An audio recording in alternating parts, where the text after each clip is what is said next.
طرح کا واقعہ پیش آیا. ایک نوجوان تھا، حسین و جمیل تھا، اللہ نے حسن عطا کر رکھا تھا بڑا.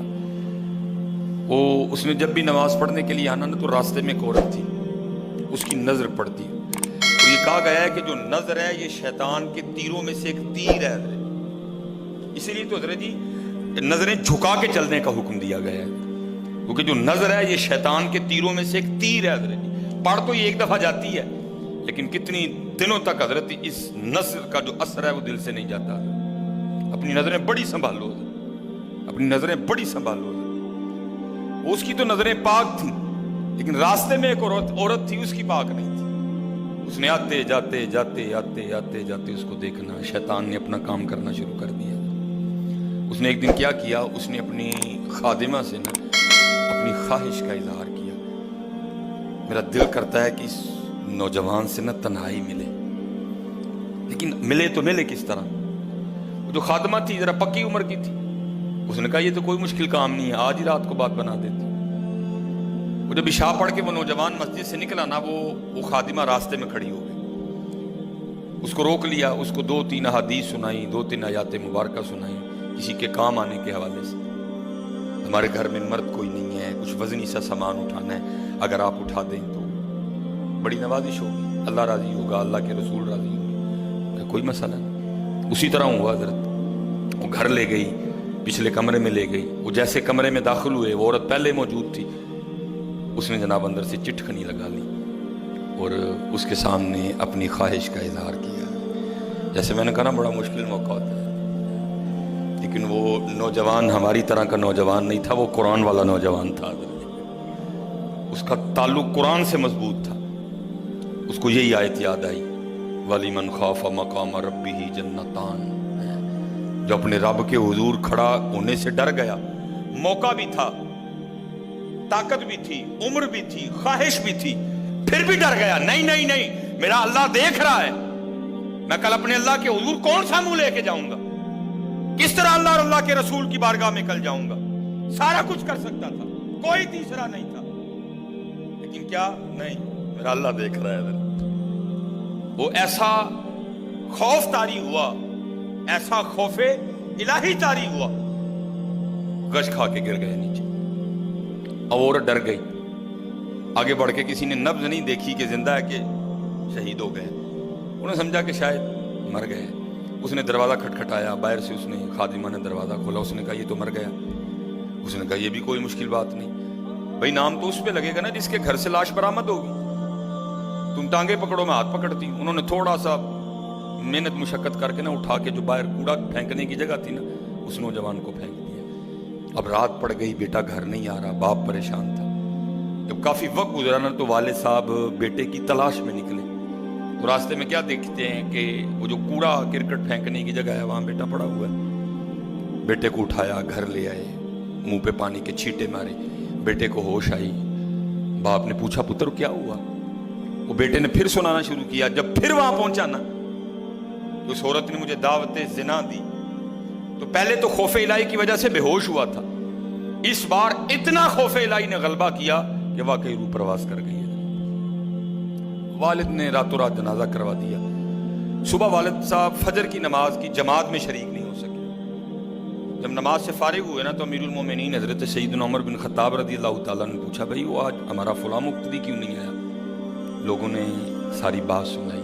حضرت جوان بیٹا تھا، انتقال کر گیا، رات ہی کو جنازہ ہو گیا، شاید اس وجہ سے حضرت نہیں جماعت میں تشریف لا سکے. آپ نے فرمایا چلو اپنے بھائی کے غم میں شریک ہوتے ہیں.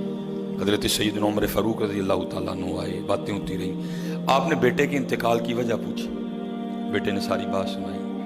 آپ نے فرمایا اچھا تیرے بیٹے کا انتقال خوف الہی کی وجہ سے ہوا ہے؟ تو اللہ تو فرماتے ہیں وَلِمَنْ خَافَ مَقَامَ رَبِّهِ جَنَّتَانِ. اور جو ہمارے رب حضور کھڑا ہونے سے ڈر گیا اس کے لیے 2 جنتیں ہیں. تو چل پھر مجھے ذرا اپنے بیٹے کی قبر پہ لے کے چلنا. ہائے لکھا ہے حضرت عمر فاروق اب اس کے بیٹے کی قبر پہ تشریف لے، اس کی قبر پہ کھڑے ہو کے اس نوجوان کو باہر سے مخاطب کر کے فرماتے ہیں، اللہ فرماتے ہیں وَلِمَنْ خَافَ مَقَامَ رَبِّهِ جَنَّتَانِ. اور جو اپنے رب کے حضور کھڑا ہونے سے ڈر گیا اس کے لیے 2 جنتیں ہیں. اے نوجوان اب آگے تو بتا اللہ نے تجھے 2 جنتیں دیں کہ نہیں دیں؟ تو لکھا ہے قبر سے جواب آتا ہے امیر المومنین رب سچا، رب کا رسول سچا، رب کا قرآن سچا، میں جیسے ہی قبر میں آؤں اللہ نے مجھے 2 جنتیں عطا کر دی ہیں۔ بچو اس سے بچو، اس دور کا سب سے بڑا فتنہ ہے، اس سے بچو، اور خود نہیں بچا جاتا، اپنے اللہ کے حضور بار بار گڑ گڑاؤ یا اللہ سانو بچا لے۔ اور پھنسایا حضرت ہمیں انہوں نے اس طرح ہے، ہمارے معاشرے کو انہوں نے اس طرح کا بنا دیا ہے کہ یہاں زنا بالکل بری چیز نہیں سمجھی جا رہی، لوگ فخر سے بتاتے ہیں، اور یہ قرب قیامت کی نشانی ہے، لوگ گناہ کر کے فخریہ بتایا کریں۔ آج کا نوجوان فخریہ بتاتا ہے، میری اتنی گرل فرینڈز ہیں، آج کا نوجوان فخر سے بتاتا ہے، یہ قرب قیامت ہے، یہ نشانی ہے قیامت کی۔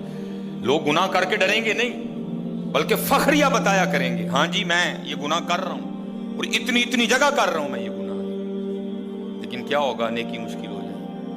آج حضرت جی آپ دوسرا نکاح کر لیں، اللہ سنت ہے، قرآن میں اللہ خود کہہ رہے ہیں فَإِن تَابَ لَكُم مِّنَ النِّسَاءِ مَثْنَىٰ وَثُلَاثَ وَرُبَاعَ، پہلے کی تو اللہ نے بات ہی نہیں کی، بات ہی دوسرے سے شروع ہو رہی، مِّنَ النِّسَاءِ مَثْنَىٰ وَثُلَاثَ وَرُبَاعَ، پہلے کی بات ہی نہیں ہوئی، بات ہی دوسرے سے شروع ہو رہی ہے۔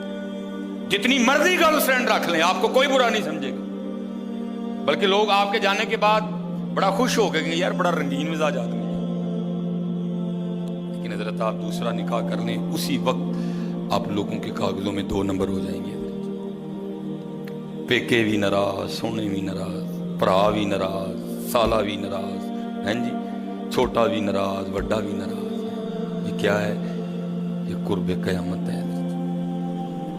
گناہ اچھا ہو گیا، گناہ آسان ہو گیا، نیکی بری سمجھی جانے لگی، نیکی مشکل ہو گئی۔ اس لیے بچو، اس کا طریقہ جو ہمیں ہمارے بڑوں نے بتایا ہے یہی ہے حضرت جی، روز سرگی اٹھو تے اللہ دے حضور رو، یا اللہ جے دن چڑھے آئے تے تیرے فضل نہ چڑھے، جے چاڑے تے پھر ساڑی حفاظت بھی فرمائیں گے، سانو بچا بھی لیں گے، ساڑی حفاظت بھی فرمائیں گے۔ تو حضرت جی دنیا تو 4 دن کی ہے، جا رہی ہے، کالے وال مسافر ہوئے، چٹیاں ڈیرے لائے، کالے وال مسافر ہوئے، چٹیاں ڈیرے لائے، ویکھ محمد بخشا موت سے نہیں آئے۔ اور حضرت جی